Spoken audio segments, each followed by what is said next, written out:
Hello everyone and welcome to this Nintendo Life.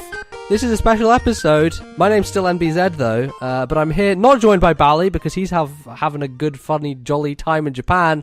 I'm joined by the original Bally, my old buddy, old pal, Nick, aka Superblah 411, aka Superblah with 2 U's. Nick, how you doing? I'm doing quite splendid. Now, by having a jolly in Japan...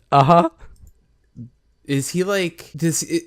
what is his like purpose? Because he's I feel like he's on some kind of grand quest, Bally. Like, I'm sure, yeah. He is on a grand quest. I don't know what it's for. Maybe he's trying to, like, become gaming Jesus. I feel like he's trying to, like, 100% Japan, and, like, he's just going to, like, all of these, like, different, like, locations that have hidden things. Yeah. It's like an Easter egg quest, right? Like he's just going around trying to find stuff that's been hidden there. Who's hidden remember there? You've played Sleeping Dogs, right? Yes, I play Sleeping Dogs. You remember like the little shrines you have to collect? He's like doing that, but like in an adjacent land to where that game takes place. Yep, no racism here. Anyway, for regular listeners, some people will know Nick, some people will not. Nick, why don't you tell people about yourself? Who are you? Well, I am a American-born German / Irish / Native American / Dutch man. Okay. Who decided about 10 years ago, to... Yeah, I know, don't think about it. To start messing around on YouTube and making gaming videos, most of which of a questionably playable franchise known as Pokemon. Yeah. I think that's the best way to put Pokemon, actually. This is the best way to describe Pokemon. Yeah, it is very questionable. It is. Yeah. But yeah, since then, I have kind of tried to keep doing YouTube consistently, but consistently failed at that. Yeah. So I would describe myself as doing the same. So yeah. And now I just consider myself a connoisseur of games and stuff. All right. That word? Is it just throwing a sentence enhancer there? Yeah, absolutely. So we're just gonna have a very fun, very loose show here. We're just gonna basically be talking about some childhood games, what we played when we were younger, and some of our like stories of that stuff. So I guess we'll kick it off with the first question, which is, what is the first game you remember playing, or like the first few? What introduced you to video games? All right, so way back, I believe it was 1993 Christmas. I wasn't actually allowed to play, but I was watching my brother and my sister play Sonic 2? Sonic 2. And I just, like, that was the first video game I'd ever seen in my life. So naturally I was mesmerized. Yeah. And I wouldn't learn until a few years later that Sonic is actually one of my least favorite franchises in the history of any video games. Yeah. But, like, still kind of mesmerizing. What was more impressive, though, than the thing that... than the concept of video games, which itself was like pretty impressive, but the fact that my brother and my sister could not beat Sonic 2 and instead my mom beat it for them. What, really? While they watched. That's crazy. She whipped through the Wing Fortress in Sonic 2 like it was no problem, and I was just in here like, what? Man. That's very impressive. I don't think my mother has ever touched a video game, so that's like pretty ridiculous. Yeah, I don't think my mom has played one since Grand Theft Auto Vice City. Gee, your mom played Grand Theft Auto? Oh my god. She would watch like my brother play, and then like my mom and my dad would just like play when we weren't around. It was just like one of those like, oh god, I hope the kids don't find out thing. Oh, really? Man, that's really cool. I wish my parents actually gave a shit about video games or something. Because, like, they were driving around and, like, killing hookers and stuff. And I'm just obviously. Of course. Okay. That's what you did. Yeah, and that was that. But, yeah, Sonic 2 was the first game I ever saw. But the first games I ever played, I don't know the order of them, but they were some mixture of Pilot Wings... So the Super Nintendo Pilot Wings, right? Yeah. Okay. Zombies Ate My Neighbors and Mortal Kombat 2. And those were the first, 4 games. Didn't we throw around the idea of trying to play Zombies Ate My Neighbors at one point?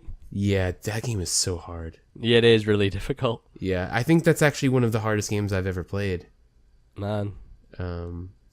When you like compare it to like at what point you played it in your life. I played it a few years ago and I still couldn't beat it. It was really hard. Yeah. No, a lot of those games are really tough to go back to, for sure. Yeah.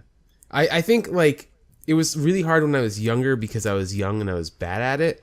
Now it's hard because like if you go back to older games, you're just so used to being able to like move in like 9 dimensions that like playing like a top-down like water gun shooter with actual like drop distance for whatever reason is not as easy as you might think.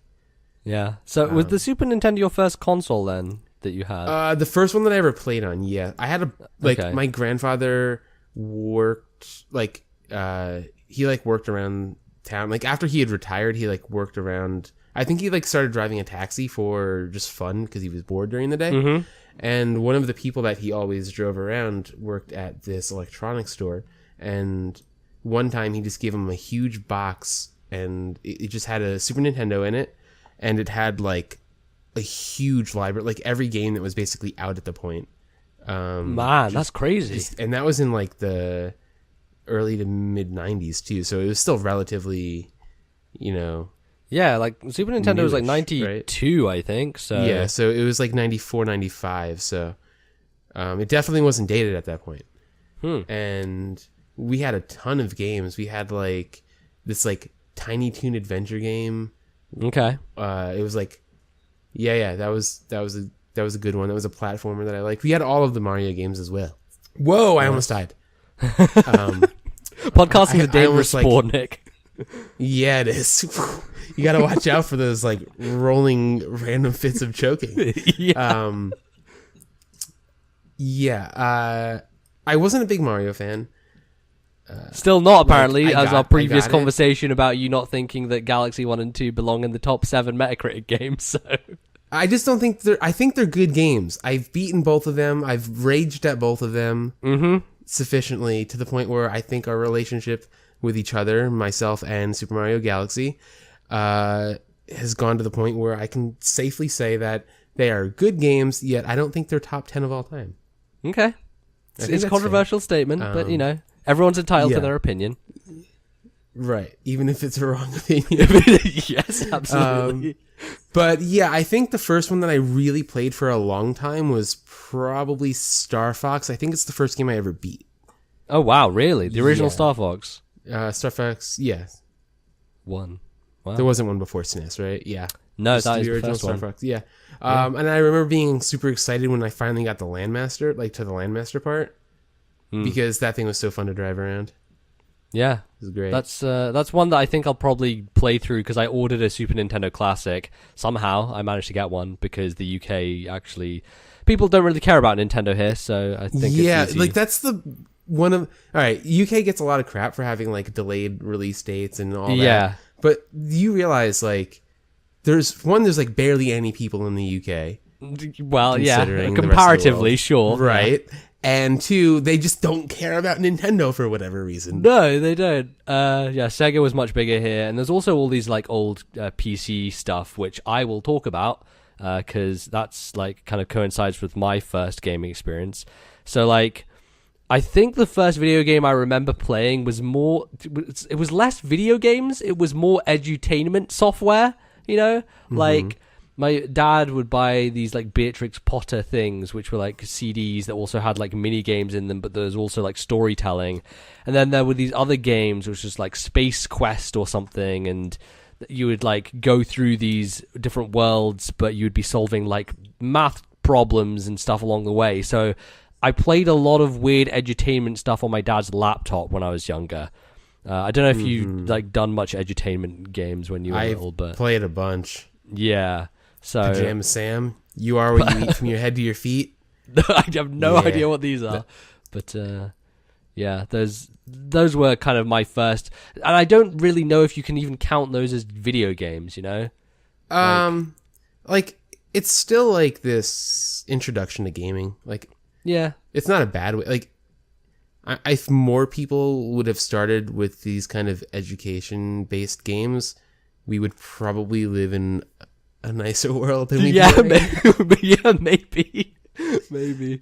But yeah, I think aside from that, the first stuff that I remember like playing was, so my dad brought home his new laptop and he had a copy of this game that was based on the Disney movie Hercules. And this is a game that actually came out on the PS1 as well, but it was a side-scrolling Hercules game, where you were like, the first level is going through like the trials with Phil on the island and stuff.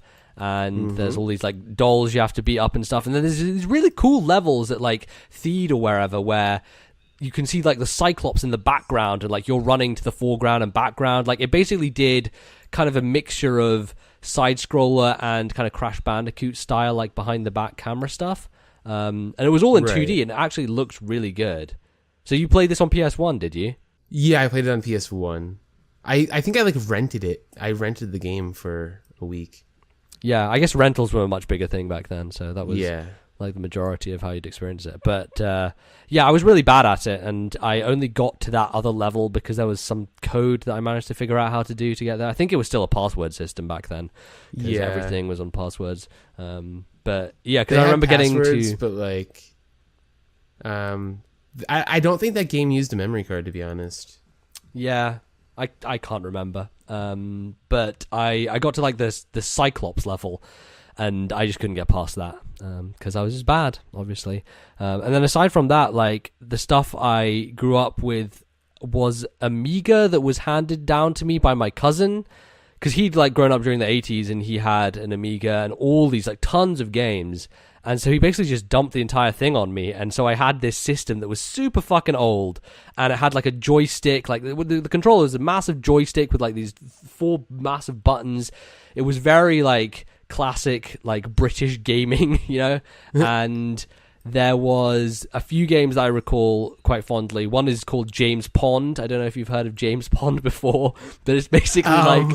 You play as a seal. I could guess. Yeah, you play as a seal who's like a secret agent, and you go around like these platforming levels. That was a good one. I think it was the second one that I played. There was also Whizball, which is the one where you're this like green ball that you bounce around these space levels. I don't recall it very fondly or you know how it played. There's also Bart versus the Aliens, which was a Simpsons game that I think was also on NES. Have you played that one? I haven't played it, but I know of it. Yeah, so that game is complete bullshit, because I actually remember watching Giant Bomb play it like a couple of years back, and I'm looking at it, I'm like, Jesus, no wonder I'd never even got past the first level, because the stuff it asks you to do is fucking absurd. And like, if you get hit once, there's no checkpoints, you just start at the beginning again. Like, it even plays the cutscene for the beginning of the game again. That's brutal. It's horrible. It was really bad. But I remember like it being cool because The Simpsons was a thing, and I was like, oh, this is a Simpsons game. So that was a thing. And then the last one, which I really actually want to go back and play because it's actually available on 3DS now, is Afterburner 2, which Afterburner was basically kind of like Star Fox. It was just not a flight sim game, but a kind of arcadey flight game. Where you're just shooting enemies in front of you and, you know, basically, you know, pseudo 3D graphics, but still with sprites. No. I remember it. I think it was on the Sega Genesis as well.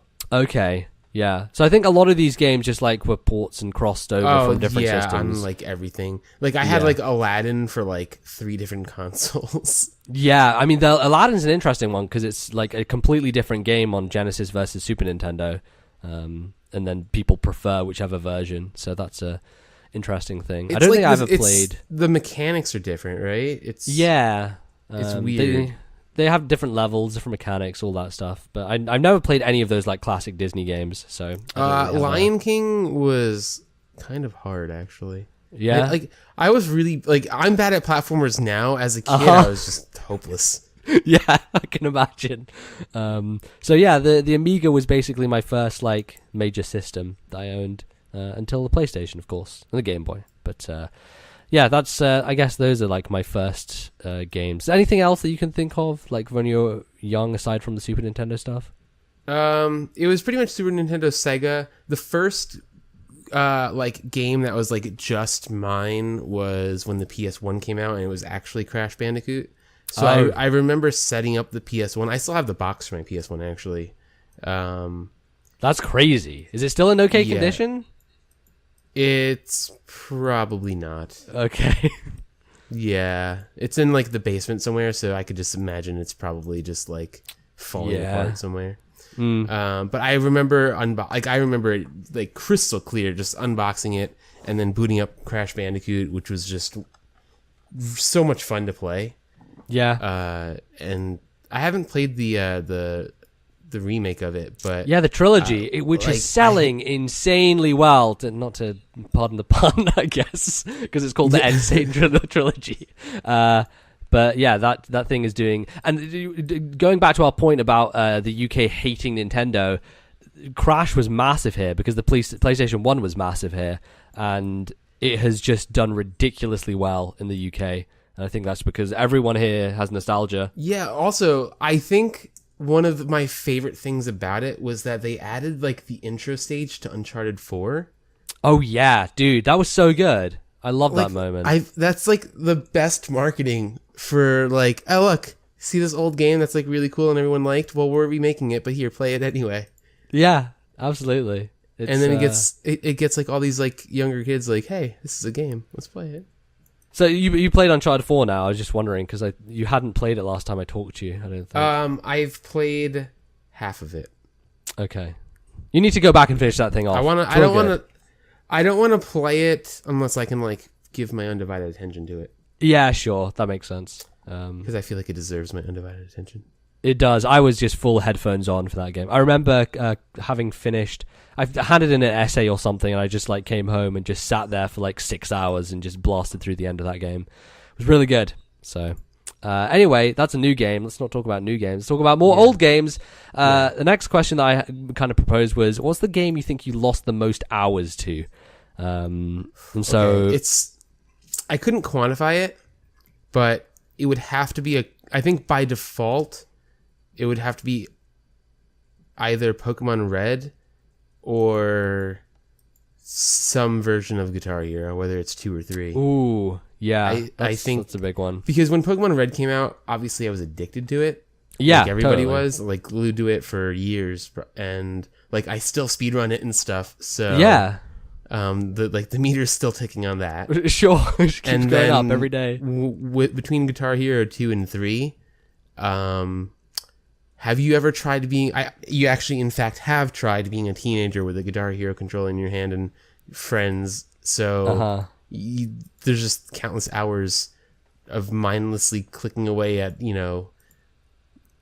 songs on your screen for just it's I don't know. It was just such a craze that like pretty much the summary of high school was, hey, what do you guys want to do this weekend? Oh, let's play Guitar Hero in so and so's basement for 20 hours. Yeah. That's I don't think I had like too many like multiplayer experiences with Guitar Hero. It was mainly just me locking myself away and trying to play Dragon Force more than anything else. Honestly, like that was it, but like we would also like everybody was playing on their own as well, and then like on the weekend we would just play on our own together.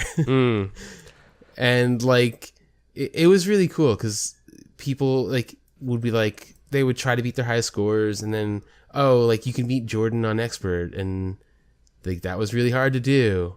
So now Mikey's the cool kid, and then Mikey's a dumb butt because he can't beat 6, and that was Guitar Hero 2 summary. And then Guitar Hero 3, obviously it was all about like Through the Fire and Flames, and what was the other? There was like another like really hard one on Guitar Hero 3. Guitar Hero 3 had a lot of hard songs. Like I think Guitar Hero 3 is defined by the fact that it's really got some insane shit in there. Like it's ridiculous. It has like One by Metallica. It has... Dude, One is like the most chill song. You're going through and you're playing it on Expert, and you're like, this is the easiest song I've ever played. Like, and then the solo and then it goes it just fucking changes. It's so dude, much. I would just stop playing it at the solo every time. Yeah, just quit there. There's no point going on. But there's like Santana songs in there. There was Cliffs of Dover, which was an insane like instrumental song.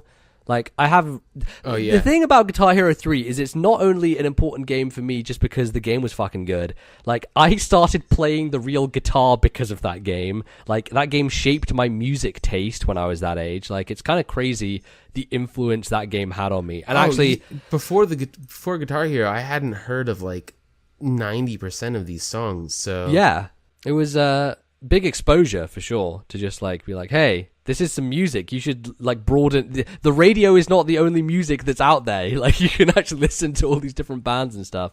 So that was really cool for me. And yeah, I think I probably spent a good 100 or so hours because there was a channel on the Wii, because I had Guitar Hero 3 on the Wii, and there was a channel on the Wii that told you how many hours you'd played, because this was the days before they did activity logs. And Guitar Hero 3 was the top of my list with like 115 hours or something. So that was quite a lot. But aside from that, like I said, I probably couldn't, like, a lot of my time was probably spent like watching other people play as well. Yeah, because even like a lot of my family members played, so we would play it at like family get-togethers and stuff as well. Like I have a lot of cousins who are like within, the similar-ish age bracket, so a lot of like I would count my time to that as watching other people play as well. So I definitely think Guitar Hero is up there, but Pokemon Red is probably ahead by quite a bit.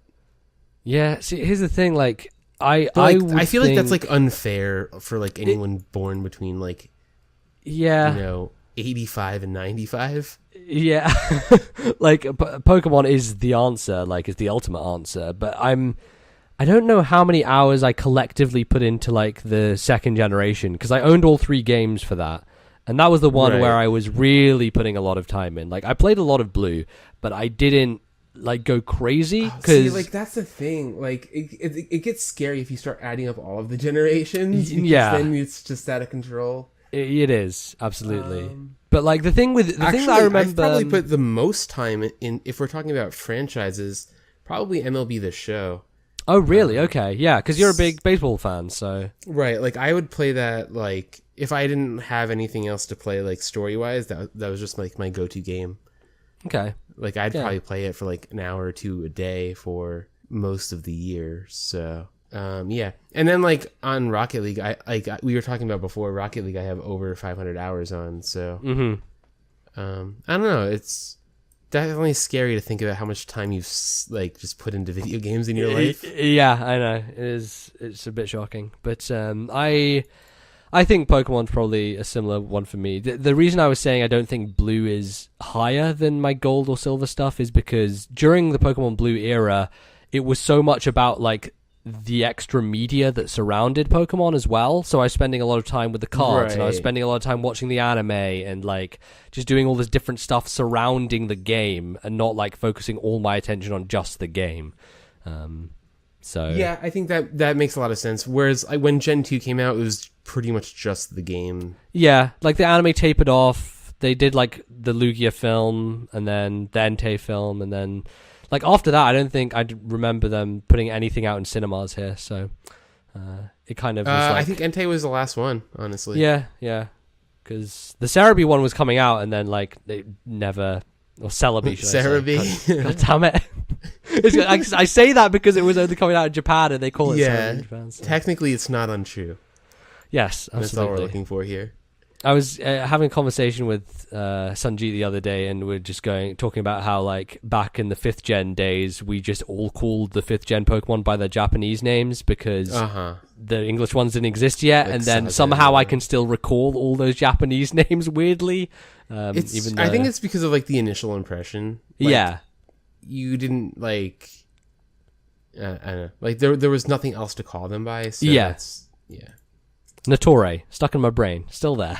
So yeah, still brains, like they won't memorize useful things. No, like, of course not. It's like, oh, here's Natore and Burangaru, the best wall combo of this generation. So that's what's going to stay in my brain. Oh, boy. Yeah, but not like, oh, I've just been bitten by a poisonous snake. What do I do now? Yeah, exactly. And you're just like, I'm going to rub dirt in it and run to the hospital. Oh dear. So yeah, aside from Pokemon, for me, like I struggle to think of stuff when I was younger that I really put a lot of time into. Like I remember playing a ton of Soul Calibur 2 and obviously the Smash Brothers games in like a multiplayer setting. So those are probably up there. But also on PS1, like I had a pretty large PS1 collection, but I never like played a lot of that stuff on my own. It was usually when friends came around, I would play my PlayStation, even just the single player games, because I had this weird thing when I was younger. I was very like scared to play video games by myself, and not because the video games were inherently scary, just because like the threat of dying or the threat of like having to redo something was really horrible for me when I was younger. I was like, I just didn't want to play something and I guess like not progress or whatever. So I was always very sheepish. Oh, it's like people that can't play like ranked games without like other people and their friend. Like I know a lot of people that won't play ranked unless they're playing with other people. Yeah, just because, stuff like that. Yeah, they need like shared accountability for when they inevitably fail. I guess, yeah. So maybe that was the case, or just it was like a nice safety blanket or whatever to have like someone to talk to. At this point in my life, I have podcasts which just talk to me, so that helps when I'm playing games. But yeah, there was this one BMX demo. I can't remember what the actual game was, but it was because I never owned a Tony Hawk game. Like this BMX demo was this thing that was the closest thing I had to Tony Hawk. And so I just played this thing again and again. And it had this one song that just never changed and it just kept repeating again and again. I can't even remember what song it is, but it was just like burned into my brain for that small period. But that was a big thing back in the day, just demo discs everywhere for the PlayStation. Nintendo were never really big on doing demo stuff. Discs. So.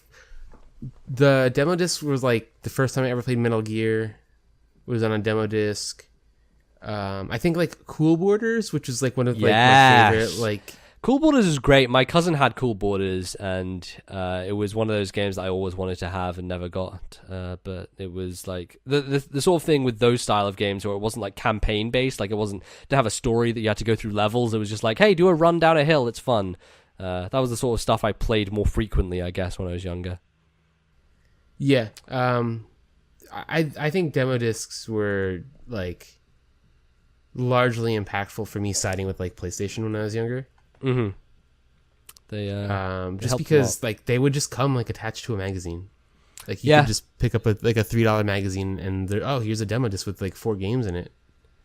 Yeah, that's it's weird. It's weird that they don't do demos as much these days, but I guess like there are so many other ways to see what a game is and whether you want to buy it. Like just YouTube and Twitch on their own have basically made that useless. Back then, that was their only way to get their like that was the only way to advertise their game in motion. The only other way they could do it is like take like a gamer magazine like Nintendo Power or something and just post screenshots of the game. Mm-hmm. Or even just television adverts, effective. Which were very expensive. I don't remember which one it was, what magazine it was, but like I would get it every month and there would just be like upcoming games and like there would be like a major game of the month that they would profile. And I don't recall the magazine ever once like making me say, hey, I want this game. And so I don't know if it was like the fault of the writers or whatever. I just think I need to see a game being played or play them myself to be able to decide. I was definitely influenced to some degree. But I saw shots don't really do anything for me. I saw a preview of Soul Calibur 2 and I'd never really heard of it before. And I saw Necrid. I was like, that guy looks cool as shit. So I bought Soul Calibur 2 just because I thought Necrid looked cool. Like, I didn't even realize Link was in it. And I wasn't super into Zelda at the time either, so that didn't really impact my decision. But, yeah, I don't know. There were some games where I was like, oh, that looks great, and that's why I bought it. But, yeah, it was harder to, like, judge what the hell a game was, for sure. So, I don't know, yeah, in terms of my childhood, I guess Pokemon and that BMX thing are probably the biggest time stealers, but since then, obviously, like, Diamond and Pearl is, like, 900 hours of my life, and, yeah, there are not many other games I've put, like, a huge amount of time into. Like, a lot of them are, like, big single-player stuff, like, I put 100 hours into The Witcher 3, like, Xenoblade 1 and 2 are both, like, 90-hour games. Breath of the Wild, I did 100 hours, so... I still have Xenoblade, and I haven't played them. You should play them. They're real good. Very long. Probably get on that. I have so many games. I have like the God of War trilogy that I've never played. I've played the first 2, but I got the HD one for the PS3 and it's still unopened. Boy, they put the HD ones out on PS4, I think now, or maybe it's just 3. I think it's just 3 they've remastered on PS4. But yeah, and like Bayonetta. There's a lot of there's a lot of just like comfort gaming that happens, I think. which is like probably your thing is with like Rocket League and Overwatch and these kind of games. And now at the moment, PlayerUnknown's Battlegrounds, which everyone else is going crazy about as well. So yeah, I haven't played a single player game in a long time. Yeah, like now that I can't name one. Other than like half of Uncharted 4 that I played like a couple of months ago. I haven't played a single player game in like the last year pretty much because I went through a 6-year period where I didn't have internet and I didn't have the ability to play multiplayer games. Yeah, I guess you're just making up for it now, like in abundance. Yeah, and like that's pretty much the majority of my gaming has been multiplayer. Yeah, I mean, and that's the thing. I think like generally, if you look at the industry right now, so much of video games is like Destiny and Overwatch and like these games which are games as a service that you lock into and that you just play for like years and you don't kind of leave them behind. So yeah, it's interesting for sure. The next thing that I had on the list was games you got as presents that you didn't actually want, which I think a lot of people experience generally. And I'm sure like a lot of the time you get them and you're like, well, I have to kind of like this because I can't just say to grandma that I didn't want this game, so just have to lump it and live with it. Any standouts for you, Nick? Yeah, I've got two. One that I didn't... The first I didn't want and I didn't like. Okay. So there was this... I was in this like kind of like general purpose store with my mother when it's probably like 12 or 13. It was like right after the Game Boy Advance came out, so there was a big bin with like a lot of Game Boy Color games in it. And she's like, "Sure, get a game if you want," and because they were like on sale, and like there were some games. I had a few of them, and I saw Earthbound there, and I was like, "Hey, this looks fun. Let's get Earthbound and play Earthbound," and so I ended up putting it back for some reason, and I went back to grab it, and I 100% grabbed the case with Earthbound. Okay. Like it said Earthbound on the case. So my mom got it for me, and I opened it, and Earthbound was not inside the box. Oh, no. And it was this like track and field game for the Game Boy Color, and it was basically like you're like a college student who's training for like, I don't know if it's the Olympic Games or if it's just like a collegiate competition. Mm-hmm. And it's basically it's like a timing based, like everything's timing based. So like you just, shot put, javelin, long jump, all that crap, discus. And after you train, you have options to like rest, recover, or hang out with friends. It's basically a dating sim. Oh my God, really? Yeah. And one of like, and like if your girlfriend breaks up with you, like your performance goes down because you're depressed. And I'm like, I don't like this game. And one of the treatments for recovery is like electroshock therapy. What the fuck is this game? And if it goes well, your muscles feel like rejuvenated and stuff. But if they accidentally overshock you, your performance goes down again.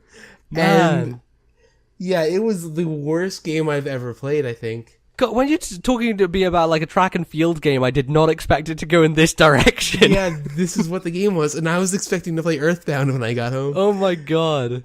That's ridiculous. Oh, man. But the other game I got as a present was from my sister for my birthday, and it was actually Jak and Daxter, the precursor Legacy. Ah, so the first one, right? Yeah. And that game I actually really, really enjoyed. It was like the first kind of like... Okay. So you just like never heard of it before, but you got it and... No, I'd never heard of it at all. And okay. It kind of reminded me of playing like Crash Bandicoot and Spyro the Dragon when I was like probably 5 years prior, I think, at that point. Yeah. And yeah, I really enjoyed it. It just seemed like a very Sony type game to me, like kind of like adventure platforming. Yeah, I mean, it was like kind of Naughty Dog's like successor to Crash, so yeah, it was basically, yeah. So I really enjoyed Jak and Daxter. I love the characters. I guess the game looked pretty good for the time, so I like the characters. I like the world, and it was just fun to play. It was just one of those like mindless, like I think there was like 3 bosses in the entire game. But oh really? So that's the interesting thing about the original Jak, because it's not like... Because that series kind of morphed into something else. It became more like dark and gritty and like open world and actiony, as opposed to the first game, which is much more of just a platformer. Like it's much more like, you know, classic happy mascot thing versus you know, where it went. Like Daxter is basically like kid-friendly Conker. Oh wow! And that's just like that's what like it kind of like stuck me as, because I had played Conker's Bad Fur Day. Okay. For the N64. Are you a fan of Conker's Bad Fur Day? I really enjoyed that game. Like when they got to the Matrix bit, when he like dresses up as Neo. That was just like one of my favorite parts for like any video game when I was younger. It was just really fun. It's a very funny game. It's so weird and different. And I don't believe they got away with a lot of the stuff they did. If that game had come out like today, it would be catching a lot of flack by like for sure. Yeah, because there's a lot of like everything's more PC now. So. It's also because like you pick up the box and it's just this happy squirrel, and like most parents would be like, "Oh, this looks like a fun, you know, game for my kid," and they take it home, and all of a sudden they're like jumping off this fucking sunflower's boobs, and it's like, what the shit is going on here? It's so ridiculous. So Jak and Daxter was one of the gift games that I actually pretty much I really enjoyed it. And then like I played it through Jak X, which is the racing game, and I'm going to contest. I don't know if this is a hot take or not. Okay, but I think Jak X as a racing game, as a combat racing game, is better than any Mario Kart game. Really? Because I think a lot of people contest that Crash Team Racing is the one that they would go to bat for. That was a good one too. Yeah, but I like Jak. The style of Jak X was. I don't even think I've ever seen a single frame of gameplay from Jak X. I've just heard that it exists. I don't think I've ever seen it in action. So I should probably. It's like one of the best. Like it has the best driving mechanics. Like Mario Kart does not have good driving mechanics. I don't care what people tell you. Apart from Mario Kart 7, the ultimate Mario Kart. Mario Kart 7's pretty good. Yeah, see, I like how you agree with me. And Bally I don't think it's the best all. one though. I think Mario Kart Wii's the best one. Oh no, you're so wrong on that. I fucking hate Mario Kart Wii. Mario Kart Wii is garbage. We'll have to have a Mario Kart argument. Yeah, let's do a Mario Kart podcast where we decide what's the best Mario Kart. Boy, we'll play off in each of the Mario Kart games and figure out which one is the best. That's a good idea for a video series. One race in each Mario Kart. I like it. So, what about you? Presents? Yeah, so Kate and Ashley's horse riding adventures. I can't even remember if Mary Kate and Ashley's horse riding adventures was a present or if it was something. I would hope not. No, because that would be really bad, wouldn't it? But like, my sister generally never got games as presents because she didn't play games. The irony was that she was the first one in our family to own a game system because the Game Boy Color had come out and my mum got that for her birthday, which was really stupid because I just ended up using it most of the time because I went to the shop and bought it with her, and while I was at the shop I saw Pokemon Blue, and at this point in time I'm just fucking Pokemon obsessed. Like, love the card game, love the anime, and I'm like, oh mum, please, like, get this game for Lalsa. And you know, she picks up this like Quest for Camelot game, which is you know, it's kind of basically rip off of Zelda. And that's what she had to play, whereas I went about and got Pokemon Blue, and she played that game maybe once on her birthday and then never touched it again. And I think I tried it a bit, but it was weird. So anyway, Mary Kate and Ashley's Horse Riding Adventures, which I can't actually remember what the real name of the game is, because we've just ruined it. We just call it Mary Kate and Ashley's Horse Riding Adventures. That's not actually what it's called. No, I don't think so. But it is a PS1 game. And it was kind of open. It wasn't like an open world thing, as I kind of talked to you about. It's like I didn't have Grand Theft Auto, so I played that. But yeah, I don't think that was tied up with a present. I think it was just Mary Kate and Ashley Winner's Circle. Winner's Circle, yeah, that's the one. Yeah. God, that game is actually better than it should be. So for those of you listening in at home and don't understand what we're talking about this game for. As kind of a joke, we did a dual LP kind of Mary Kate and Ashley's Winner's Circle.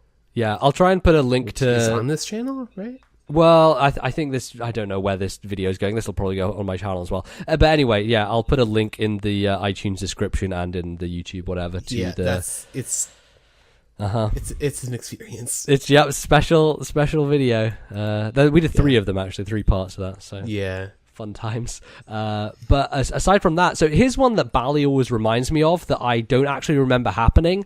But apparently, for one of my Christmases, I was bought the Xbox game Bounty Hunter, which was a Star Wars game where you played as Jango Fett, I believe. But it was an Xbox game, and I didn't own an Xbox. I only had a GameCube. so I got this Xbox game. I'm like, wait a second, I can't actually. This disc is too large for my GameCube. I can't put this in there. So I think that probably ended up getting returned, and I don't know what I got instead. But that's one of those moments where it's like, yeah, parents try and aunties and uncles try, but video games sometimes. Too complicated. I had a couple of those. Yeah. Luckily, people keep receipts, and so that was, I think, easily able to be swapped over. But aside from that, it's hard for me to think of like ones that I got not necessarily wanting. Like there was a period of time where my parents would just buy games, not really knowing what to get. So for GameCube one year, I got WrestleMania X8, and I also got. I can't remember what the football game for GameCube is called. This Is Football? No, This Is Football was on PlayStation. Red Card. The only one for Red Card. I don't think I've ever played. I've only played like 3 games on the GameCube. Oh boy, yeah. I own a GameCube. That's crazy. How have you only played 3 games on GameCube? Well, all right. The 2 Pokemon like Colosseum and Gale of Darkness. Sure. Yes. Because yeah. Melee and Double Dash. Okay. I mean, as far as GameCube games go, those are pretty significant. I played Animal Crossing as well. Okay, yeah. My first Animal Crossing was the DS one, so that's where I have all my Oh, I'm an memories. idiot, actually. My favorite game of all time is on the GameCube, but we'll get to that later. Okay, sure. Yes, what was I fucking talking about? I completely forgot now. Present games, Bounty Hunter. Yes, WrestleMania, and Red Card I got, and they're not the kind of games that like these days. There's no way I'd buy a wrestling game these days. But it was the thing that I got this and I'd played it, and I kind of liked wrestling games back in the day because they were really big on character customization. And I remember for one of my birthdays, like my friend being around and us just sitting around playing a PS2 wrestling game and just creating the most ridiculous character possible, just going nuts with the customization. And so that was something I was really into. And so I played quite a bit of WrestleMania X8 on GameCube. And then Red Card is just the most fucking absurd football game ever made. Like, you can play as teams that are completely ridiculous, like aliens and dolphins, and it's just you're encouraged to basically foul everyone, so you can just like punch the goalkeeper in the face and it like counts as part of the gameplay. Like it's just absurd. Okay. And it's basically like there's a series like there's NFL Blitz, NHL Hits, I think it's called, and like there's like those games for like all these different sports where basically everyone's just like wild and just they fight instead of play the game most of the time. Yeah, there's just like no rules basically. Yeah, and then I think the hockey one, there's like this code you can put in and it turns like everyone into like sharks. It's really weird. Yeah. So Red Card has like actual like teams which are literal dolphins just walking around the field. Picture a dolphin walking, let alone kicking a ball. It's so weird. It's so weird, but it's awesome. Like I absolutely loved it because it like I enjoyed football back in the day. I really don't care about it these days, but it was a cool twist on a formula that I think just got stale with all the FIFA entries, again and again. So I guess those were kind of 2 games that kind of like came out of nowhere. I'd never heard of them before, but I ended up really enjoying them and having a good time. So it did happen, I guess. So I guess now let's move into our childhood memories, like particular things that we can look back on and be like, hey, that was a cool moment when I played games when I was younger. What do you got, Nick? All right. The first one that sticks out to me is, I'm going to go back to Pokemon Red for a second, but like not too long. It was just because when I went to get it in April of 96, 98 maybe? Might have been because Pokemon came out in Japan in 96. The first time I ever played Pokemon was actually before it came out. My friend had an emulator. It was called the Rue emulator. What, in 96? he had a Pokemon Green game. What the fuck? It was in Japanese, and the game hadn't had a language pack, so it was just all these like botched characters. Yeah. Like there's just no text to it, and we were playing through Pokemon Green, and we actually managed to get like up to like Silphco without, and then we couldn't figure out where to go. That's crazy. Because I remember so like there was a lot of like knockoffs and hacks that had a bunch of like unreadable characters, but you know this. Yeah, this was just, it was a legitimate emulator. Yeah. But yeah, people were like really, because we wouldn't. It was just he and I would play in school. Like whenever it would rain, we would have like recess where we would go outside and play. But like if it would rain, we'd stay inside and use the computers, and we would just play during that. And we would play, and people would watch us, but we just wouldn't tell them how to get it. Wow. And they were just so jealous for years. And but yeah, when Red, like I couldn't get Red because it was sold out everywhere, obviously. Finally got it around the time of my brother's birthday, when it was like like I wanted to get it for my birthday, which was like a month and a half before. So it was completely unexpected because my dad had brought it home and he didn't tell me about it. So I guess I could have put that in the present list. Yeah. That I didn't expect. But it was just like me running around the house trying to find 4 AA batteries for this big brick of a Game Boy that I had. Nice. And like I just remember like looking for the batteries, like dumping out like this like cabinet full of crap looking, and I found like a single battery in there, and I was like, and like I ended up like stealing my sister's CD player to take batteries out of it. Oh man. And she was so mad at me because she like wanted to use it, and I just wouldn't give the batteries back. Well, you needed them, so absolutely. Yeah. But I think like one of my favorite memories was in Kingdom Hearts 1 when I was like probably 12 at the time, and I finally beat Sephiroth in the game, and he was like ridiculously hard. Especially is he like a secret boss or something? Yeah, he was like he had like all of these like one-hit kill moves and stuff. Yeah, I mean, sounds like Sephiroth. Actually, the actual Sephiroth in Final Fantasy VII, I don't actually think has a one-hit kill move. He just has an ultimate that is just stupid. But it's not a one-hit kill move. He lowers your health to 1. Yeah, that's what he does. Yeah, that move sucks. Yeah. So when I finally beat him, I think that was like one of the most like gratifying video game moments I had. Nice. So that's a good memory for me.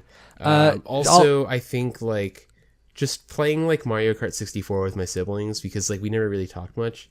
Yeah.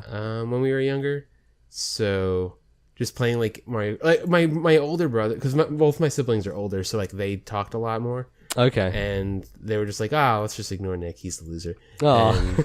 And so like when MK64, like when we got that, that's the one thing I think Nintendo did a lot better, was like the multiplayer.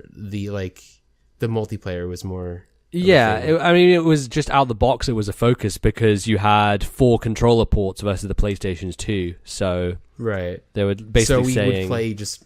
We always had somebody staying with us too, like one of my siblings' friends. So like we were always just 4-player Mario Kart 64. Were you a GoldenEye household as well? Did you play any GoldenEye? Absolutely. Yeah, for sure. Nice. But yeah, just like those kind of memories in general, I think are the ones that stick out. Like when you like beat like a really hard game after trying for like a long time, especially when you're younger. For sure. And then also I think just Pokemon Diamond was a big one too. Yeah, so one of mine is tied up with Pokemon Diamond and Pearl. It's because how I got Pokemon Diamond and Pearl, which I don't know if I've told the story on the podcast. We probably have at some point, but it's the idea that we were in the UK, and so Diamond and Pearl was delayed here until like July. Like it came out in April in the States, and my dad was going on a business trip, and he happened to be going there, and I was like, me and my 2 friends want to play this game, and the DS was region free, so we asked him to like pick up copies, and so he did. He came back, and he actually drove to school like during the day, and both of my friends were there, and like I handed them the copies of the game, and later that day we were supposed to basically all be out and doing this thing where it was like a CCF thing basically, where there was like a marching band and everyone had to be outside. And I was out there on my own. I was like looking for them, and I couldn't find them. And so I go back to like our study later on, and I knock on the door, and the door is locked. I'm like, what the fuck is going on? And I hear them like rustling, and then they like unlock this sounds really bad. They unlock the door, and they're just both sitting inside there playing fucking DS's, like their new Pokemon games. I'm like, guys, where the fuck were you? And they're like, oh, we were playing Pokemon, and then we forgot we were supposed to be at this thing, so we just like stayed here and locked the door so no one would find us. I was like, are you fucking kidding me? So yeah, that was an entertaining thing that happened when Diamond and Pearl first came out, and we managed to get access to it. Hilarious. Yeah, so when I first got Pokemon Crystal, I actually didn't know Pokemon Crystal was a game. I thought it was just Gold and Silver. I had not known. It was probably out for like 4 or 5 months at the time. Yeah. Just because like it was so hard to get news back in the day. Like yeah, news. Unless you saw a commercial for it on TV, you didn't know. So my friend had Pokemon Crystal. It's like, whoa, what's this? He's like, yeah, it's the 3rd game, bro. And I was like, dude, I didn't even know this was out. I ended up trading it with him. So he gave me his Pokemon Crystal for, and I kid you not, I gave him the only one of my sister's Britney Spears CD. What the fuck?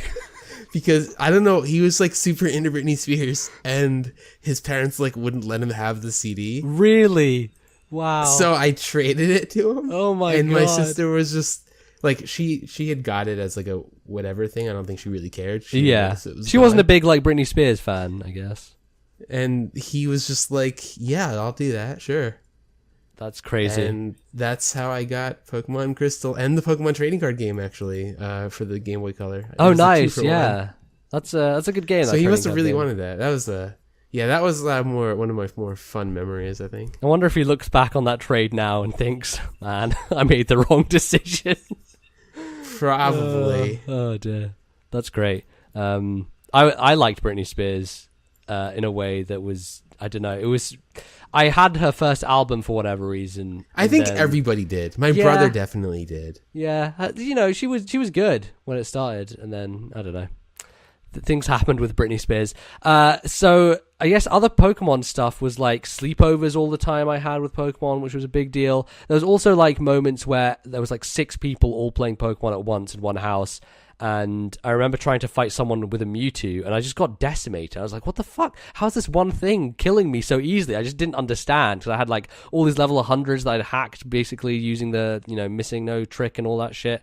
And I just couldn't beat this guy's Mewtwo. And I was like, this is really annoying. And there was also during that time when we were like first starting to learn swear words, so I was being super edgy. And I remember going into the cave, whatever I can't, what the cave's called at the end of Cerulean Cave. Yeah. And I caught a Kadabra, which was really high level, and I just called it fuck. I was like, yeah, look at me, I can name my Pokemon. Awesome, man. I'm so awesome. So you're basically a Call of Duty player. Yeah, because I think what happened was I got destroyed by that Mewtwo, and I was like, oh, I need to go get this Mewtwo that's in the cave, because I hadn't got it yet at that point. And so yeah, on my journey I found a Kadabra, caught it, and called it fuck. So yep, go me. That was real clever.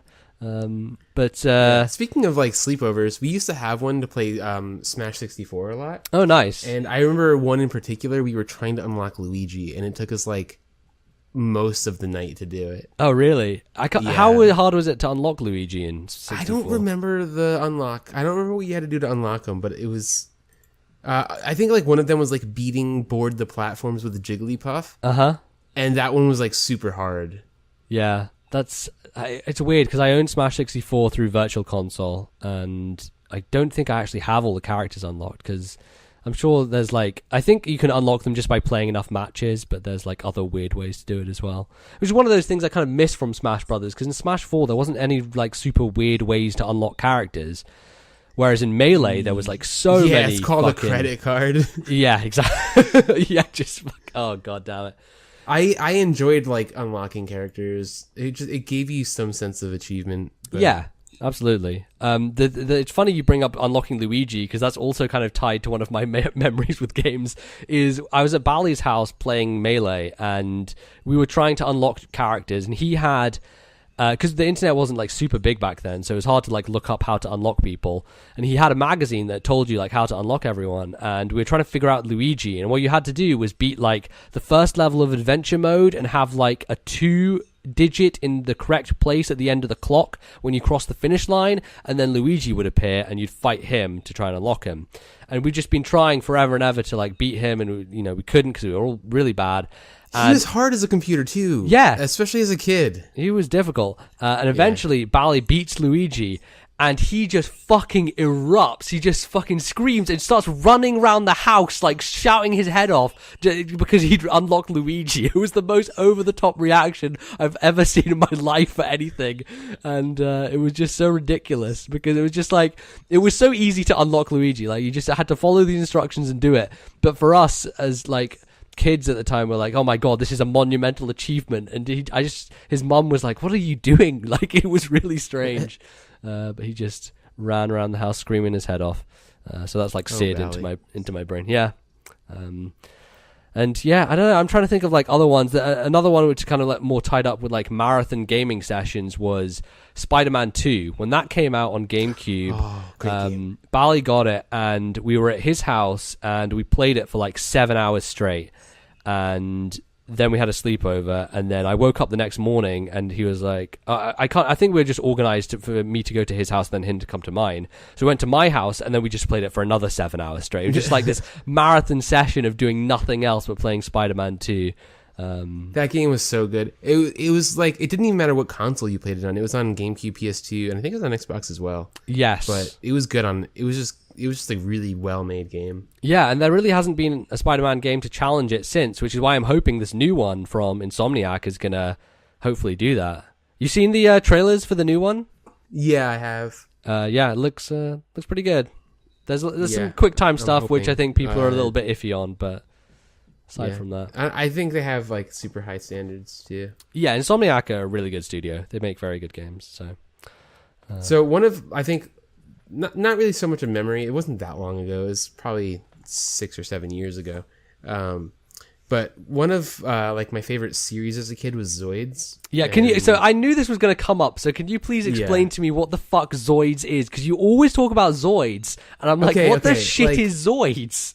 Basically, it's like these kind of robot-y esque animals that are like kind of alive but not really alive. Okay. But basically people pilot them.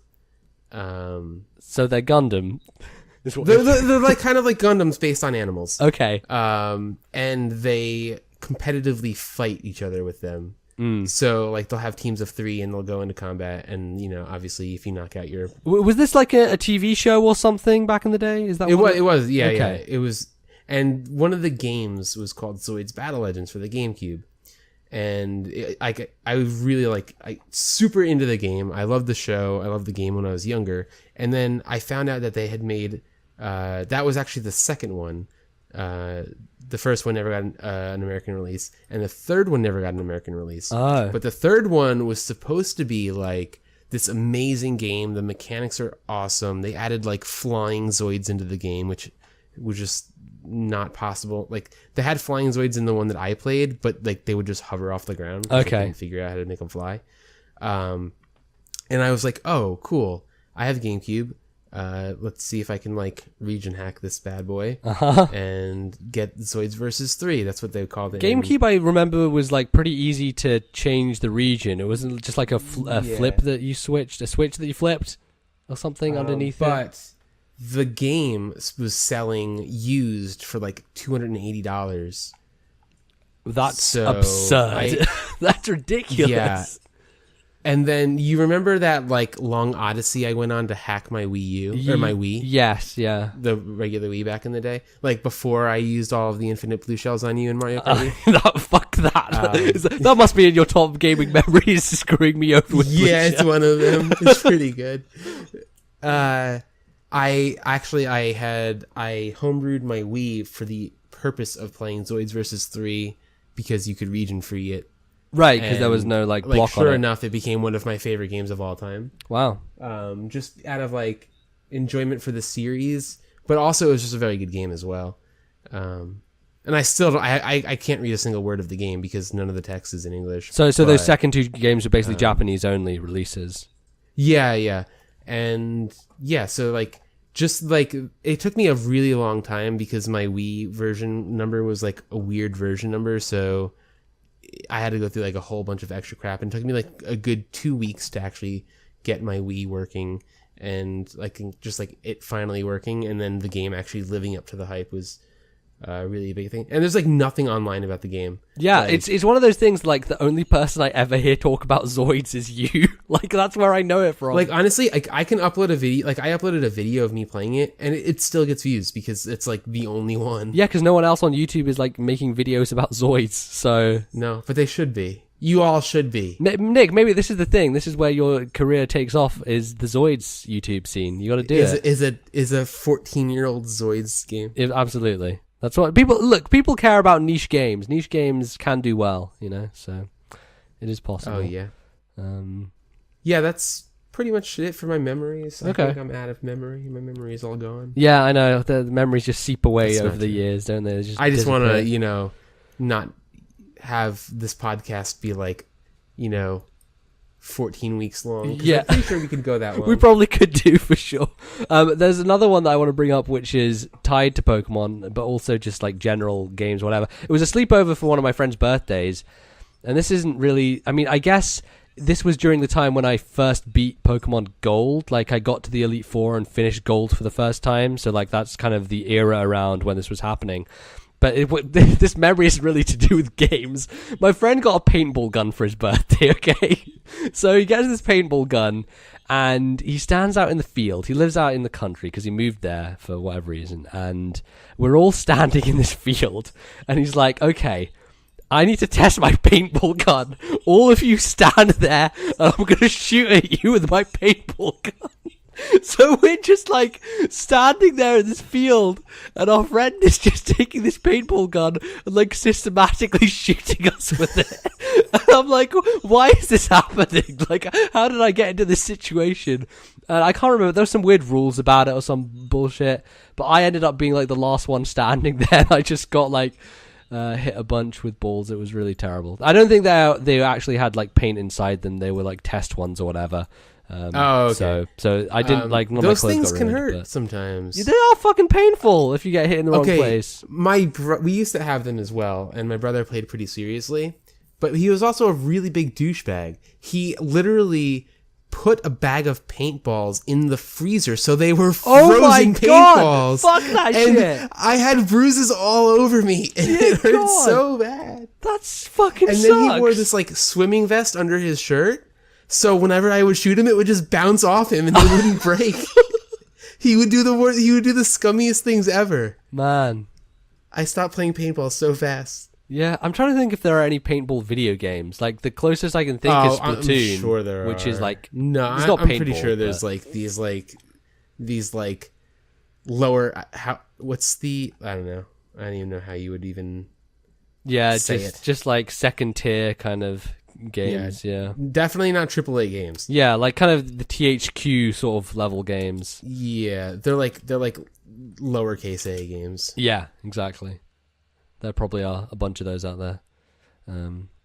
But yeah, I guess I'm trying to think if there's anything else, but those are a lot of the significant ones. Yeah. So I guess to close this out, I put up a question that I haven't really thought about myself, but is there a childhood game that you think holds up today the most out of all of them that you remember? You talked a lot about Guitar Hero. Yeah, that holds up pretty well. The thing that I think doesn't hold up about Guitar Hero is, especially the Wii game, it was built for SD TVs.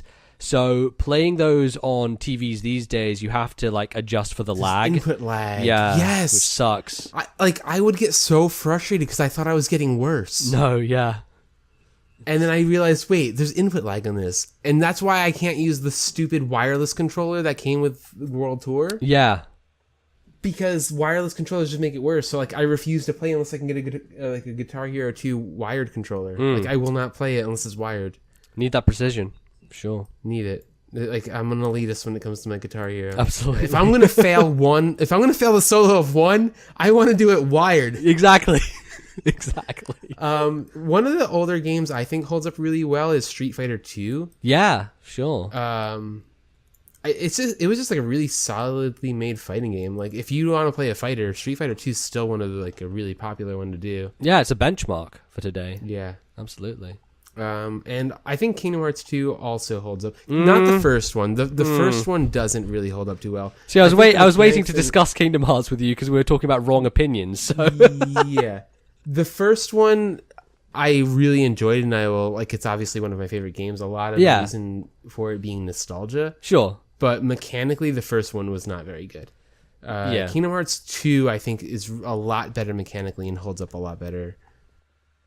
I do want to get to them, for sure. And I think I will. And also God of War, too. God of War was pretty good. Okay. Yeah, and they've remastered a lot of these games now. Like Kingdom Hearts is all available on PS4. Yeah, I'm sure I haven't played the 60 FPS versions yet. Right, so they were 30 originally? Yeah, they were 30 originally. It's nice that they've done that. Actually, them putting it in 60 FPS caused a lot of new like game-breaking glitches and bugs. Oh, interesting. So they roll out patches like pretty frequently for the collection HD remakes. Yeah. Just to make sure they work well, and they actually been pretty good about it. So people are pretty happy with them. And their patching. Yeah. But yeah, I definitely think like if I had to pick one, it would probably be like either Street Fighter 2 or Guitar Hero that hold up. Like that you can just like pick up and you're like, okay, this is the game I remember. Yeah. And I can still enjoy it now. Yeah, that makes sense, I think. Like for like as a direct contrast, like Mario Kart 64 does not hold up. Oh yeah, Mario Kart 64 is among the worst Mario Karts. I think the things that I have fond memories about that game is all to do with the battle mode, because that's the one thing where I think it's more of the social aspect of it. With friends. Also GoldenEye, like generally any N64 game I don't think holds up particularly well. So I think Mario 64 probably is one of the better ones. Like that and Ocarina of Time. Like I still have not played 64. Really should get on that. I play the DS version. Smash 64 holds up. Yeah. People obviously still play it competitive. Yeah. For me, a lot of GBA games are the sort of things I was playing a lot when I was younger. I couldn't say the Gen 1 Pokemon games hold up because they don't really hold up to anything. They're just 2D RPGs. So. Yeah. It's funny because Bally played Red last year and he enjoyed going back through it, but it was interesting like talking to him about it because it feels very traditional JRPG in a sense that the Pokemon start to move away from. Like the dungeons feel much more like traditional dungeons. Like you go into this place with a bunch of like unnavigable areas that are really complicated and you get lost in. Like the Silphco building or whatever, the hideout that they have is just like the maze of, going on these floors that lead you to different areas. It was just ridiculous. So yeah, it's interesting. I think the reason, like when I think RPGs, I don't think Pokemon. Yeah, exactly, because it doesn't feel like an RPG. I think a big reason for that is because of the repetition. Like I've played so many times that I don't get that sense of like getting lost. Like, right. Having done speedruns of Red for, a long time. Mm-hmm. I know every step to take to get through the game as fast as possible. Yeah. So like it doesn't really feel that way. So just like the newer games don't really feel like RPGs either. They just feel like more like it's like its own genre pretty much, I think. Yeah. So yeah, for me I think stuff like some of my favorite games, which are the original Fire Emblem and Metroid Fusion in particular. And it's interesting because I think a lot of people are like, oh yeah, Super Metroid still holds up to this day. But the thing I contend with Super Metroid is it does not control that well. Like it feels much more finicky. It's not as tight or as fluid as the later 2D Metroids. And so Super Metroid, its game design is fantastic, but as an experience to play today, I don't actually think it holds up that well. I think it's one of those games that would really benefit from a remake. Whereas something like Metroid Fusion, despite the fact that it's like less exploration based and it has all the story stuff, the mechanics of that game are so good, even today. Like they're so tight and fluid and snappy, and it just feels nice to play that game even in 2017. So that's the sort of thing. Yeah, Super is the only one I've ever played. The only Metroid game I've ever. What do you think of Super Metroid? I'm not really big on that genre. Okay. So Yeah. I understand why people like it. For sure, It's not my genre.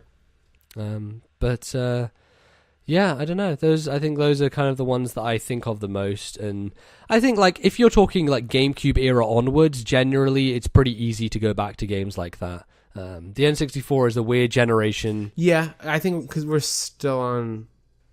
Yeah, we're still on.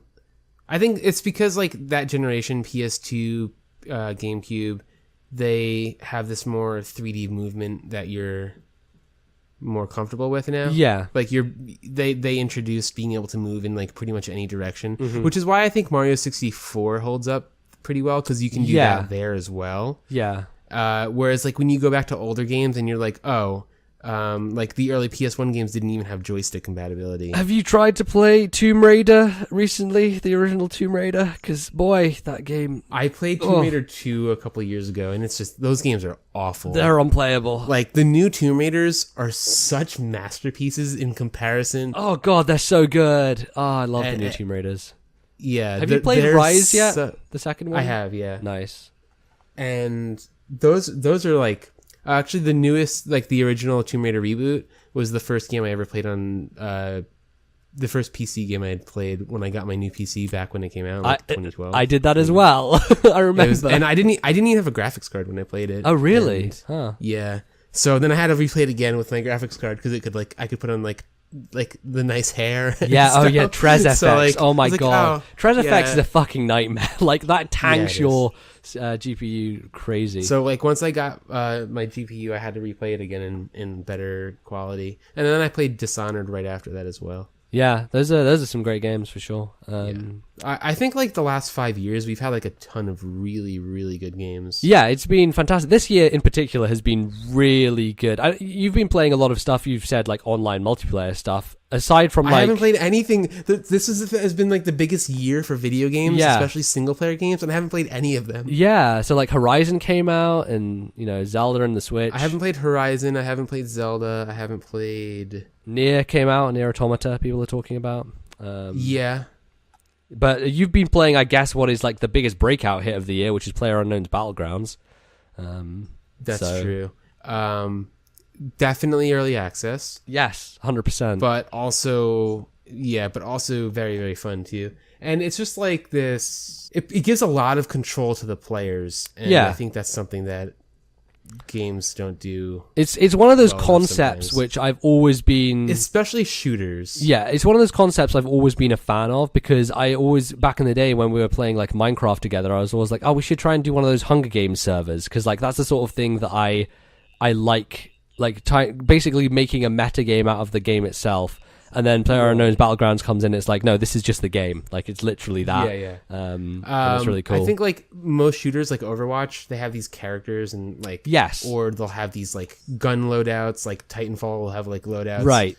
And you have to choose, and, like, this is what you get. Mm-hmm. PlayerUnknown's lets you, you find items. Yeah. You find whatever. You kill people and take their stuff. Speaking of like GoldenEye, it's kind of like a throwback to stuff like that, where on GoldenEye you'd go around the map and pick up new guns that were just lying there and stuff. So yeah. So and I think that's one of, like, looting. Like I said, looting is probably my favorite part of the game. Like the fighting is an afterthought for sure, and like just driving around the map doing ridiculous things is really fun too. Yeah. Is anything else you've been playing before we close this out? It's pretty much been that. I feel like there is a game and I just can't remember it. There's a free-to-play shooter. I haven't really played a lot of shooters in my lifetime. I'm not really big on shooters. Yeah, neither am I. There's a free-to-play shooter called Black Squad that just came out, and it's basically like a Call of Duty, like Counter-Strike type of game. Yeah. Just like a basic shooter. That's like really, it's actually pretty fun. You just get right into the game and play, and there's none of this like hubbub about people. There's like no voice chat, so people don't yell at you for crap. Yeah. I've been playing some Borderlands 2 recently. Oh, nice. Again for like the 900th time. I should play some Borderlands 2 with you, because I've never played that game, and that game is supposed to be good in co-op. It's really fun multiplayer too. Yeah. Gubs actually recently got it too. Oh, we should all hook up and play that. Yeah. It sounds fun. I think I like recently rebought Sleeping Dogs and Shadow of Mordor. Those games are both really good. I'm a fan of because both of them. Last time I played them, I didn't actually own them when I played them, so correcting past mistakes, of course. Right. The Steam sale was pretty good this year. Yeah, it was good. I picked up a few things. I got Hollow Knight and a couple of other things. Yeah, so. I've seen a lot of people playing Hollow Knight on my friends list. It's really good. It's really good. Yeah. Once in a while, I'll peek at my library and I'll see No Man's Sky on my list, and I'll just shed a little bit of a tear. Oh no, you bought No Man's Sky? Oh no, Nick. And I'll just remember every day for the rest of my life that I missed the return date by one day. Oh no, I could have gotten a refund, and it didn't happen. Well, just didn't happen. I think if there's any other way to close this podcast, it's on disappointment about No Man's Sky. So, Nick, where can people find you if they want to follow your stuff? They can find me on YouTube and Twitch at Superblah. Actually, YouTube, Twitch, and Twitter at Superblah with 2 U's. And it's all the same link. Sweet. Kind of. And yeah, and I've had a lot of fun doing this. It's always fun to dip into the nostalgia pool. Yeah, sometimes. Absolutely. It's a good time. So yeah, people go check out what you're doing.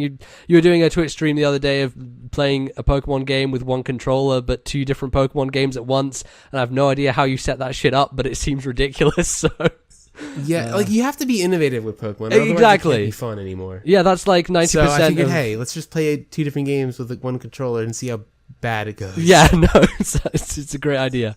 So yeah, you can find us in all the usual places. We're on iTunes, we're on YouTube.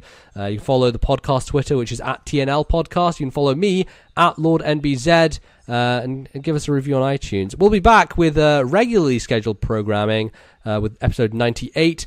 But yeah, if you're one of those people who haven't finished Zelda yet or just didn't want to listen to our spoiler cast, then I hope you enjoyed this as a bonus extra podcast, and we should do this again sometime. And Nick, it'd be good to have you back on the real podcast and see if Bally can join us as well. So, then I'd have to admit that Bally actually exists. I know. It's terrifying. I still have a little bit of an inkling that he may be an imaginary friend. Yeah. We'll see. The true test will come. But until then, thank you everyone for listening, and we'll see you next time. Goodbye.